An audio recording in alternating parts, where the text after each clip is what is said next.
Welcome back. So today I'm going to show you how to withdraw money from BingX Exchange to bank accounts. So what you need to do is we're going to open our BingX Exchange. You can see this is our BingX Exchange. What you need to do is come here, click on your asset. Once you click on your assets, click on withdraw. Once you click on withdraw here, you can see this. For you to be able to withdraw, you have to have Google Authenticator, and our email is already verified. So I'm going to click on Google Authenticator.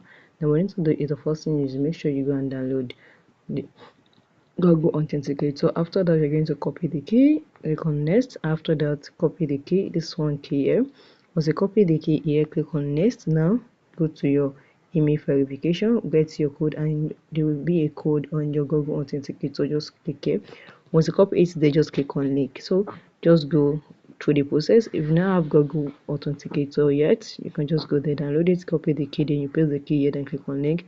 Then they're going to bring you to the interface whereby you're going to see where to paste or where to put your bank that you wanted to withdraw your BingX money to. So it's very simple. So if you have any comments down there, just drop the comment, and let's see you in our next video. Thank you guys.